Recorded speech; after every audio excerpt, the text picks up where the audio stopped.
Massive crowds expected on Galveston Island over the holiday weekend. We are checking on whether critical dredging work will impact wait times for the ferries that will shuttle tourists between Galveston and Bolivar Peninsula. KPRC2's Robert Arnold met with the Texas Department of Transportation and rode the ferry to Port Bolivar to give us an update on the progress of this work and what impact it may have on 4th of July crowds.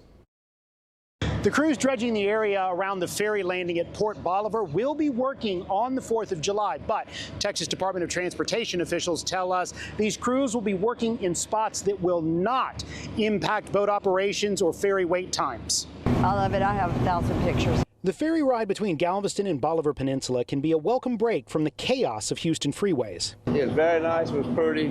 Try to stay away from the interstate as much as we can. And this 4th of July, tourists riding the ferry will also get to see how our state and federal governments work together to keep the ferry landing on the Bolivar side deep enough to handle the boats. Crews are working at the Port Bolivar ferry landing to remove enough sand, silt, and sediment to fill 43 Olympic-sized swimming pools. This work has to be done every year to keep sediment from building up and making the water too shallow. You had an incident where a ferry actually hit a sandbar. Yes, and so we addressed that.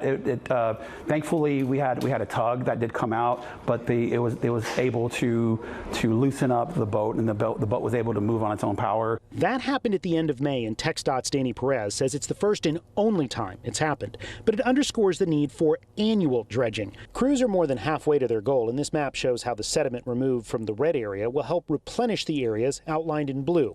We're not just a ferry that carries cars, for example. We carry 18-wheelers, we carry heavy vehicles, so they can be weighted down. So we want to make sure the channel's clear. Mother Nature is constantly working against that goal. In fact, more sediment is being deposited in these areas faster than in years past. It's a buildup that we're seeing more often because of the storms that we get. That's why TxDOT is expecting to come back out and dredge this area again before the end of the year.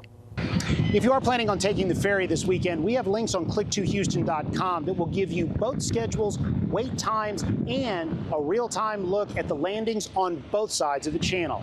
Reporting from Port Bolivar, Robert Arnold, KPRC 2 News.